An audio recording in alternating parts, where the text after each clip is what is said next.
Oggi Presidente di l'Esecutivo, oggi Presidente Rocaser, Monsieur le Président de la Vallée d'Aoste, qui nous fait l'honneur de sa présence, cher Alberto Bertin, oggi Senatore Parigi, signori deputati, signori e signori Presidenti di Camere di Commercio, di Mestieri e dell'Agricoltura, oggi Meri e Presidenti di Comunità di Comune, ma a Presidente di Usesec, signore e signori vicepresidenti dell'Assemblea di Gioventù, signore e rappresentanti della Camera di Territori, signore e signori consiglieri esecutivi, signore e signori consiglieri all'Assemblea di Corsica, care tutte e cari tutti, a ringraziarvi assai di seguire oggi e di essere così numerosi.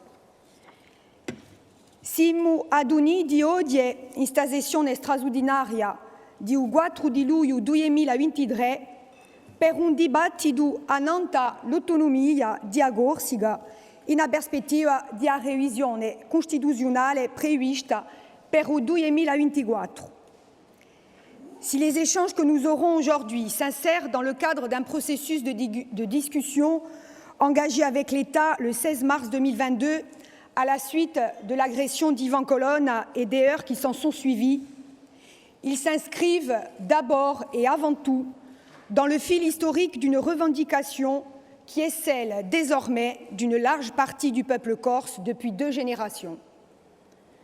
Cantonnée à la mouvance régionaliste, puis autonomiste pionnière de la fin des années 60, amplifiée par le riacuistu linguistique et culturel des années 70 et les mouvements étudiants successifs, défendue aussi par les tenants d'un processus d'autodétermination et d'indépendance, alimenté dans les années 80 et 90 par la pensée progressiste d'hommes et de femmes non nationalistes, de gauche comme de droite, portée enfin à 3 reprises par le suffrage universel au calendrier de cette Assemblée, la question de l'autonomie institutionnelle de la Corse va être posée aujourd'hui par le président de l'exécutif et nous aurons à en débattre.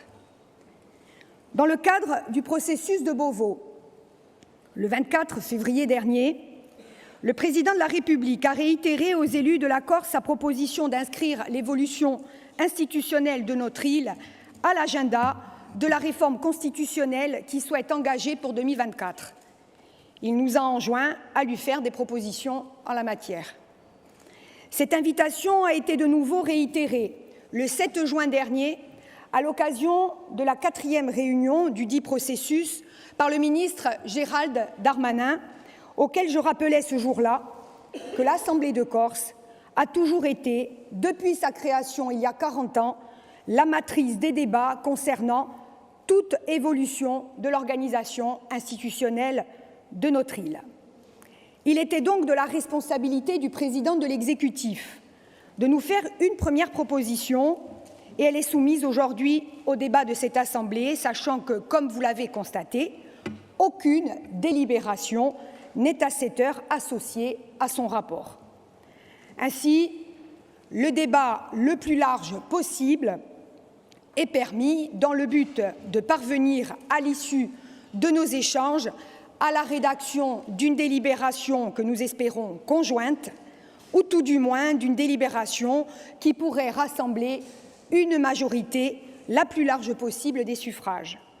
Cela, évidemment, sans retirer à quiconque la possibilité de déposer sa propre proposition. Et d'ailleurs, à l'heure où je m'exprime, nous avons reçu à la présidence de l'Assemblée de Corse 5 contributions, celle d'Usofiuno, celle d'Awansem, celle de Corinne Fronte, celle de Pierre Gionga et celle de Josefa Giacometti Pireda.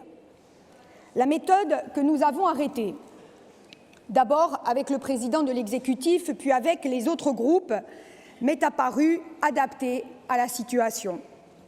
Instaurer un débat sur l'autonomie en s'appuyant sur un principe démocratique et de représentation de l'altérité me paraît déjà être de très bon augure. Car au-delà de la forme que prendra la proposition majoritaire de modification constitutionnelle.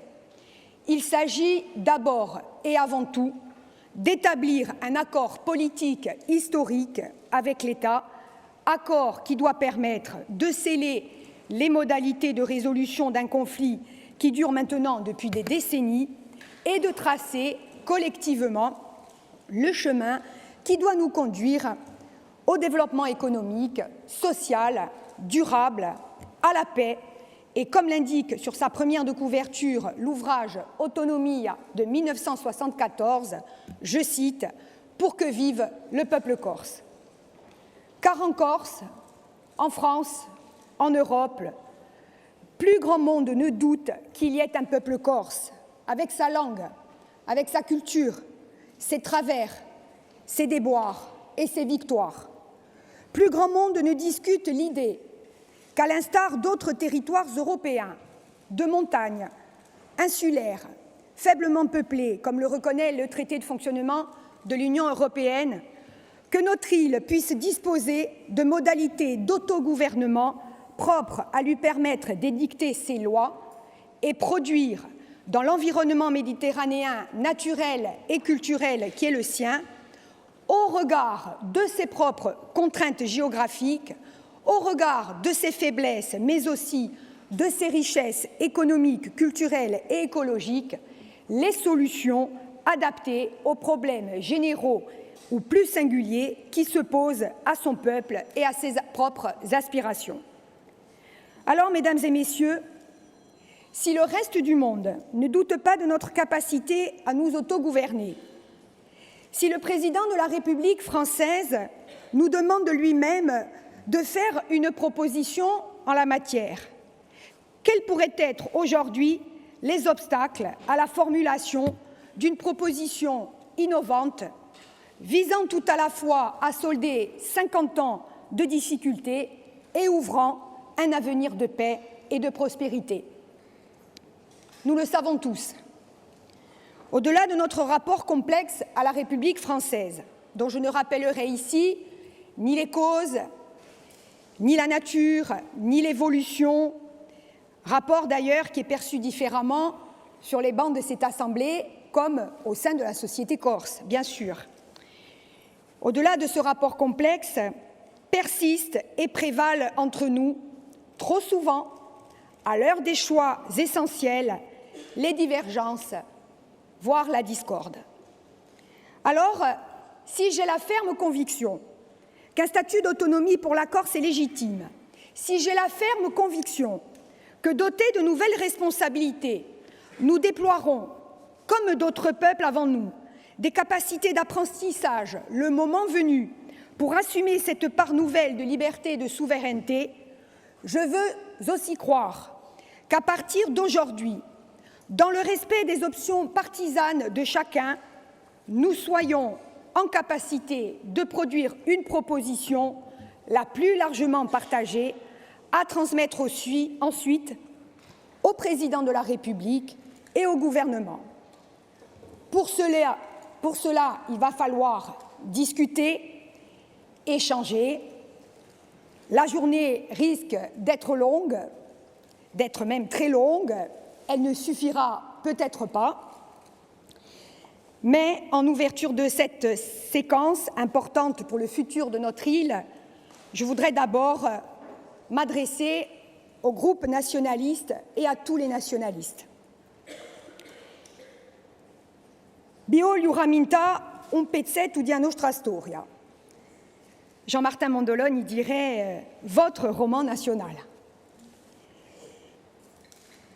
Il 1564, quando San Piero Gorsu a Bulsudu torna a iniziare la rivolta contro Genova, si è piantato in Bigu, in dove l'ha cercato ad unisce in Giraello i paesani di Udu Isoru e di noi gabimacci di l'isola, fegedando un discorso tremendo, chiamando all'unione indispensabile di Gorsi. In cronache storiche di Gorsica, quelle a sapere d'Antò Pedri, Filippini, si può trovare a risposta che è stata fatta a San Piero da un vecchio soldato bigulese chiamato Gianfrancesco Cristinacci.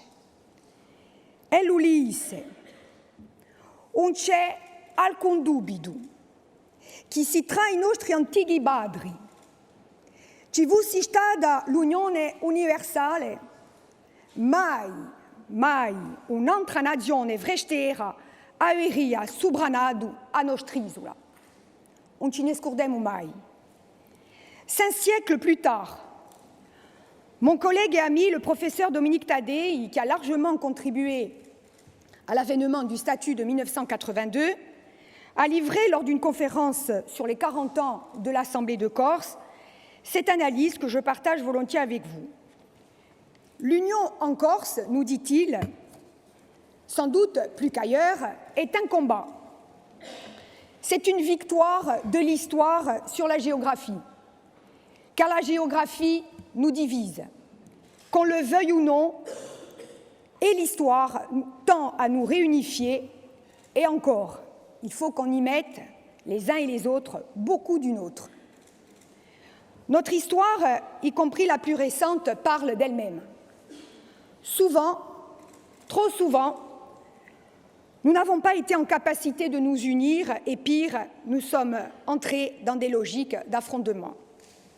À l'heure où j'ouvre cette session, sans renier ce passé commun et son lot de douleurs, permettez-moi de ne retenir que les sursauts dont nous avons fait preuve et la confiance qui nous a animés, ce qui nous permet aujourd'hui d'être ensemble largement majoritaires en Corse. Mais permettez-moi aussi d'ajouter qu'être majoritaire n'est pas une fin en soi. Seul ce que nous ferons restera dans l'histoire. Les propos de Dominique Taddei m'ont conduit à reconsidérer notre histoire commune.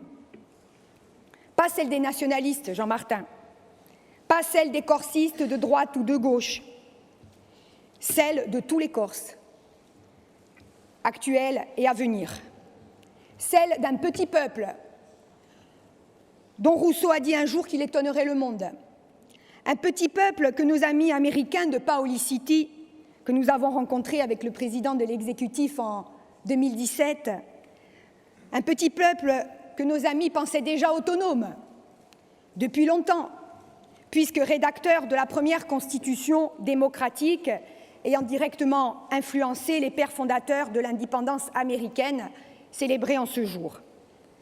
De cette relecture de l'histoire, j'ai tiré 3 enseignements. Au final, nous n'avons jamais été véritablement développés, au sens de la notion moderne de développement. Jamais.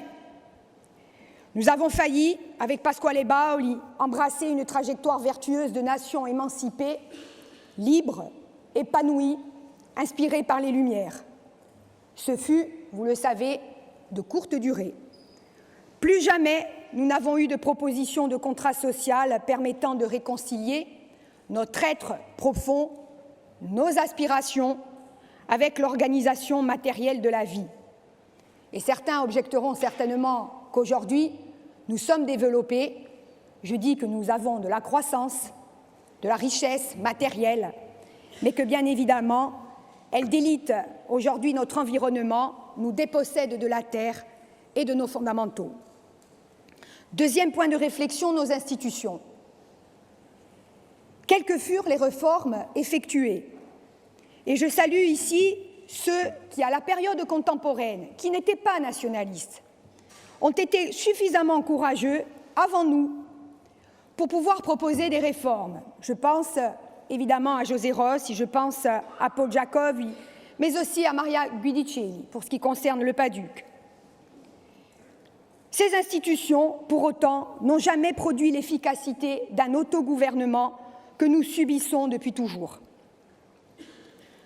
Dès lors, j'en suis convaincue aujourd'hui, nous sommes mal développés car nous n'avons pas les institutions qu'il nous faut.